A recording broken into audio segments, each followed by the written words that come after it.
दोस्तों इस वीडियो में हम लोग टॉप 20 क्वेश्चन करने वाले हैं। सिर्फ प्रीवियस ईयर क्वेश्चन होगा और वो कौन सा क्वेश्चन होगा तो बिहार दरोगा में जो साइंस का क्वेश्चन पूछा गया है सिर्फ वो क्वेश्चन हम लोग करने वाले हैं। ये पहला सेट होने वाला है। अगर आप बिहार का किसी भी एग्जाम का तैयारी कर रहे हैं, चाहे बिहार दरोगा हो, बीपीएससी हो, बिहार एसएससी हो या फिर बिहार पुलिस हो, तो इस वीडियो को बड़े ध्यान से देख लेना और एकदम पोस्टमार्टम करते हुए चलेंगे। तो कोशिश करना कि नोट बनाते हुए चलना ताकि रिविजन में आपको हेल्प हो जाए। चलिए पहले क्वेश्चन के साथ हम लोग शुरुआत करते हैं। पहला क्वेश्चन आपके सामने है। आप कोशिश करना सबसे पहले खुद जवाब देने का और लास्ट में हमें बताना कि आपने 20 प्रश्न में से कितने प्रश्नों का सही सही जवाब दिया। ठीक है, चलिए पहला क्वेश्चन आपके सामने। रक्त का शुद्धिकरण किस अंग द्वारा होता है? देखिए बहुत सारा एक्स्ट्रा फैक्ट भी आपको बताते हुए चलेंगे, इसलिए कोशिश करना कि नोट कहीं पे जरूर कर लेना।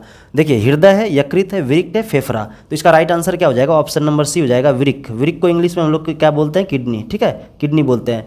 किडनी जो है आपका रक्त का शुद्धिकरण करता है। अब देखिए किडनी मानव में कितना पाया जाता है? 2, यानी एक जोड़ा पाया जाता है। ये भी क्वेश्चन कभी कभी पूछता है। अच्छा अगर आपसे क्वेश्चन पूछ ले कि किडनी का रचनात्मक एवं क्रियात्मक इकाई क्या होता है, तो वो होता है नेफ्रॉन। आपको ध्यान में रखना क्या होता है? नेफ्रॉन।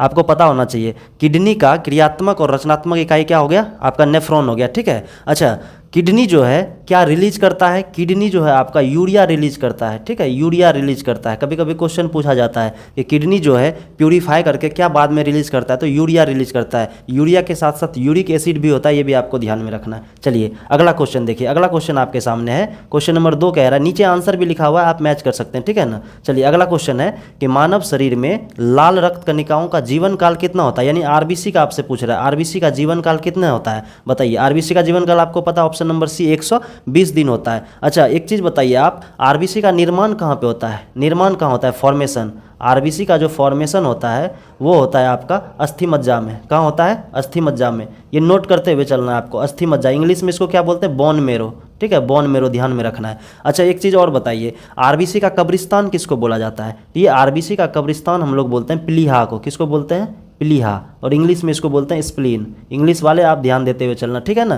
प्लीहा जिसको इंग्लिश में क्या बोलते हैं? स्प्लीन। तो ये हो गया आपका आरबीसी का कब्रिस्तान प्लीहा। आरबीसी का निर्माण कहाँ होता है? तो अस्थि मज्जा में। एक चीज़ और बताइए, आरबीसी में क्या होता है जो इसका रंग लाल होता है? किसके कारण से इसका रंग लाल होता है? तो आरबीसी में जो है आपका हीमोग्लोबिन होता है। क्या होता है? हीमोग्लोबिन। ये लौह युक्त होता है, इसमें लोहा पाया जाता है, तो इसी की वजह से खून का रंग भी लाल होता है। ये भी चीज़ आपको ध्यान में रखना है। चलिए अगला क्वेश्चन देख लीजिए। अगला क्वेश्चन आपके सामने क्वेश्चन नंबर 3 है। कह रहा है कि हड्डियां और दांत मुख्य रूप से किससे बने होते हैं? Calcium oxide, calcium phosphate, calcium chloride, calcium carbonate. क्या हो जाएगा आंसर इसका? ऑप्शन नंबर बी हो जाएगा, कैल्शियम फॉस्फेट। ये चीज़ आपको ध्यान में रखना, कैल्शियम फॉस्फेट। नेक्स्ट क्वेश्चन देखिए आपका। नेक्स्ट क्वेश्चन है कि हीमोग्लोबिन शरीर के किस कार्य में सहायक है? पाचन, रक्त को जमाना, ऑक्सीजन का परिवहन, मूत्र का निर्माण। तो ये कौन सा हो जाएगा? ऑक्सीजन का परिवहन। और ये मूत्र का निर्माण कौन करता है? ये तो किडनी करता है। अभी मैंने आपको बताया क्या कौन करता है? किडनी। ठीक है, रक्त को जमाना ये हो जाता है आपका विटामिन के का काम। ठीक है, विटामिन के और प्लेटलेट्स। ठीक है, ये भी आपको ध्यान में रखना, प्लेटलेट्स। चलिए अगला देख लीजिए आप। अगला क्वेश्चन है आपके सामने, क्वेश्चन नंबर 5 है। क्वेश्चन नंबर 5 कह रहा है कि मनुष्य के शरीर में सबसे लंबी हड्डी कौन सी होती है? Humerus, femur, tibia, fibula. क्या हो जाएगा राइट आंसर? फीमर। अच्छा सबसे छोटी हड्डी, ये जो फीमर है ना, ये जांघ का हड्डी होता है। कहाँ का होता है? जांघ का हड्डी। आपको ध्यान में रखना है। सबसे छोटी हड्डी अगर पूछे तो स्टेपीज। कौन सा है? स्टेपीज। कहाँ का हड्डी होता है? ये कान का हड्डी होता है। ठीक है ना, ये चीज़ आपको ध्यान में रखना है। नेक्स्ट देखिए, नेक्स्ट क्वेश्चन आपके सामने है। क्वेश्चन नंबर 6 कह रहा है कि द्रव ताप यानी थर्मामीटर में किस धातु का प्रयोग होता है? थर्मामीटर में किस धातु का प्रयोग होता है? सोना, पारा, लोहा, तांबा। राइट आंसर क्या हो जाएगा? ऑप्शन नंबर बी हो जाएगा, पारा। ठीक है, पारा का प्रयोग होता है। अगला क्वेश्चन आप देखिए, डीएनए का पूरा नाम क्या है? ये तो बहुत इजी क्वेश्चन है, फिर भी आप बताइए डीएनए का पूरा नाम क्या है? डीऑक्सीराइबोज न्यूक्लिक अम्ल। कहाँ पे है? ऑप्शन नंबर बी में, डीऑक्सीराइबोज न्यूक्लिक अम्ल। अच्छा डीएनए का बताइए, एक चीज़ बताइए, इसका संरचना कैसा होता है? संरचना भी कभी कभी पूछा जाता है डीएनए का संरचना। तो डबल हेलिक्स। कैसा होता है? Double helix. आपको ध्यान में रखना है, डबल हेलिक्स। इसको हिंदी में क्या बोलेंगे? द्विकुंडलित।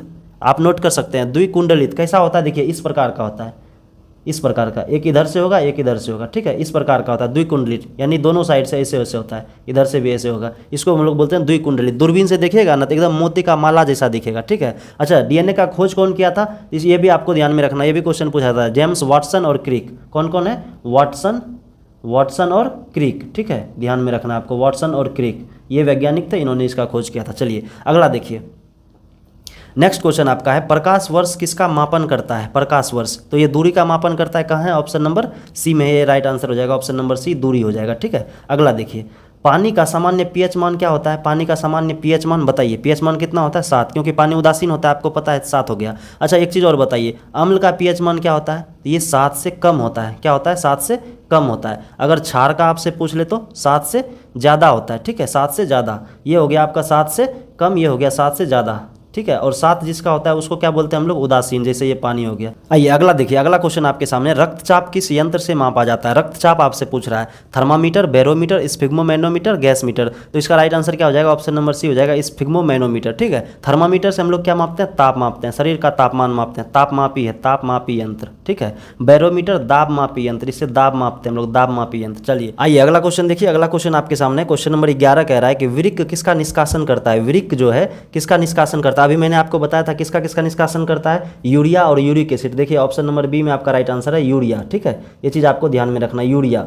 चलिए अगला क्वेश्चन अब देखिए, अगला क्वेश्चन आपके सामने है, न्यूटन का तीसरा नियम क्या कहता है? न्यूटन का तीसरा नियम आपको बताना है, गति में परिवर्तन बल के अनुपात में होता है। अच्छा तीसरा नियम कहता है क्या? देखिए एक्शन बराबर रिएक्शन फोर्स होता है, ठीक है। एक्शन बराबर रिएक्शन फोर्स, मतलब जितना आप बल लगाइएगा उधर से भी वो बल लगाएगा। देखिए ऑप्शन कहाँ पे है? प्रत्येक क्रिया की समान और विपरीत प्रतिक्रिया होती है। देखिए प्रत्येक क्रिया की समान यानी इक्वल हो गया, और विपरीत अपोजिट भी होता है। तो ये हो गया इसका right answer, option number B हो जाएगा करेक्ट आंसर, ठीक है। वस्तु तब तक स्थिर रहती है जब तक बल ना लगे, तो इसको हम लोग बोलते हैं लॉ ऑफ इनर्शिया। क्या बोलते हैं? Law of inertia. ये चीज़ आपको ध्यान में रखना, ये न्यूटन का फर्स्ट नियम है, पहला नियम। चलिए अगला क्वेश्चन देख लीजिए आप, अगला क्वेश्चन है क्वेश्चन नंबर 13 आपके सामने, इसका राइट आंसर नीचे लिखा हुआ है ऑप्शन नंबर बी, ठीक है ना। देखिए अगला क्वेश्चन कह रहा है किस ग्रह को लाल ग्रह कहा जाता है? शुक्र, मंगल, बुध, बृहस्पति। इसका करेक्ट आंसर हो जाएगा ऑप्शन नंबर बी, मंगल को हम लोग बोलते हैं लाल ग्रह। शुक्र को क्या बोलते हैं? चमकीला ग्रह, सबसे ज़्यादा चमकीला है, ठीक है, और सबसे गर्म भी है, सबसे ज़्यादा गर्म भी है, ये भी आपको ध्यान में रखना है, गर्म और चमकीला ग्रह। बुध सबसे छोटा ग्रह हो गया, बृहस्पति सबसे बड़ा ग्रह हो गया, ये चीज़ भी आपको ध्यान में रखना है। नेक्स्ट देखिए क्वेश्चन नंबर 14 आपके सामने है, आँख का कौन सा भाग प्रकाश को फोकस करता है? अब बताइए प्रकाश को कौन फोकस करता है? पुतली, रेटिना, लेंस, कॉर्निया। क्या हो जाएगा राइट आंसर? लेंस हो जाएगा, ठीक है। लेंस का काम क्या है? प्रकाश को रेटिना पर फोकस करना, केंद्रित करना। इसी की वजह से हम लोग किसी भी चीज़ को देख पाते हैं, जब तक प्रकाश एक जगह केंद्रित नहीं होगा तब तक हम किसी चीज़ को नहीं देख पाएंगे। अच्छा ये पुतली का काम क्या है? पुतली का काम बताइए। पुतली जो है ना, आँख में प्रवेश होने वाले प्रकाश को नियंत्रित करता है, ठीक है। और पुतली को कौन नियंत्रित करता है? इरिज, ठीक है, इरिज। ये चीज़ आपको ध्यान में रखना है, इसको हिंदी में बोलते हैं आइरिस, ठीक है, आइरिस। ये चीज़ आपको ध्यान में रखना है। अच्छा कॉर्निया, कॉर्निया का क्या काम है? कॉर्निया जो आपका है सबसे बाहरी भाग होता है और पारदर्शी भाग है, ये प्रकाश को आंख में प्रवेश करने देता है। जैसे आंख में जहाँ से प्रवेश करता है ना, तो यही कंट्रोल करता है उसको कि जाने देगा नहीं जाने देगा, सब कुछ कौन करता है? कॉर्निया, ठीक है ना। चलिए अगला क्वेश्चन देख लीजिए आप। नेक्स्ट क्वेश्चन आपके सामने क्वेश्चन नंबर 15 है, लीवर किस प्रकार का रस स्रावित करता है? पित्त रस, अमाशय रस, लार, प्लाज्मा। करेक्ट आंसर हो जाएगा ऑप्शन नंबर ए, पित्त रस। अमाशय कहाँ पे निकलता है? तो अमाशय पेनक्रियाज में, पेट में, ठीक है। और लार, लार तो आपके मुंह में निकलता है, ठीक है ना। चलिए लार ग्रंथि से। अगला क्वेश्चन देख लीजिए, विद्युत धारा का इकाई क्या है? वोल्ट, एम्पियर, ओम, वाट। विद्युत धारा का क्या है इकाई? एम्पियर, ठीक है ना। करंट का एम्पियर हो गया, करंट का, ठीक है ना। अब बताइए वोल्ट किसका है? ये वोल्ट किसका है? तो ये है आपका वोल्टेज का, ये भी आपको ध्यान में रखना है, वोल्टेज का ये एसआई मात्रक है। अच्छा ओम किसका है? ओम है आपका रेजिस्टेंस का, किसका है? रेजिस्टेंस का, ये चीज़ आपको ध्यान में रखना है, रेजिस्टेंस, प्रतिरोध जिसको बोलते हैं। वाट किसका है? वाट आपका पावर का है, किसका है? पावर यानी शक्ति का, ठीक है। चलिए अगला देख लीजिए, अगला आपका है ऊर्जा का एसआई मात्रक क्या है? ऊर्जा का एसआई मात्रक बताइए। वाट, जूल, न्यूटन, किलोवाट। तो ऊर्जा का क्या है एसआई मात्रक? आपका जूल हो जाएगा, ठीक है। ऑप्शन नंबर बी आपका राइट आंसर हो जाएगा। वाट अभी मैंने बताया, वाट किसका है? पावर का, ठीक है ना, आपको ध्यान में रखना है, पावर का। और न्यूटन किसका होता है? बल का, बल यानी फोर्स का, ठीक है ना, फोर्स। अच्छा ये किलोवाट, किलोवाट आपको बताना है कि इसका यूनिट है, ठीक है ना। चलिए अगला क्वेश्चन देख लीजिए, ये हो गया आपका joule, answer option number B. अगला देखिए, ध्वनि तरंगे किस माध्यम में सबसे तेज गति से चलती है? ठोस, द्रव, गैस, निर्वात। करेक्ट आंसर क्या हो जाएगा? ऑप्शन नंबर ए हो जाएगा, ठोस। नेक्स्ट क्वेश्चन देखिए, मनुष्य की सामान्य हृदय गति कितनी होती है? 50 से 60 बार पर मिनट। आपको पता है 60 से 70, 72, 100 कितना हो जाएगा? ऑप्शन नंबर सी हो जाएगा, 72 बार पर मिनट, 72 बार धड़कता है, ठीक है ना। ये चीज़ आपको ध्यान में रखना है। अगला देखिए, अगला आपके सामने, प्रकाश संश्लेषण के दौरान कौन सी गैस अवशोषित होती है? अवशोषित पूछ रहा, निष्कासित नहीं, अवशोषित। तो अवशोषित कौन होता है? कार्बन डाइऑक्साइड, मतलब कार्बन डाइऑक्साइड का यूज करता है फोटोसिंथेसिस में, और निकलता कौन सा है? ऑक्सीजन। ये चीज़ आपको ध्यान में रखना है। चलिए अगला क्वेश्चन देखिए। अच्छा ये लास्ट क्वेश्चन था, क्वेश्चन नंबर 20 था, नीचे यहाँ पे आंसर भी लिखा हुआ है कार्बन डाइऑक्साइड। ये था आपका लास्ट क्वेश्चन। मुझे उम्मीद है कि आपको वीडियो पसंद आया होगा और बहुत कुछ नया भी सीखने को मिला होगा। तो वीडियो को लाइक जरूर कर देना। मिलेंगे फिर अगले वीडियो में।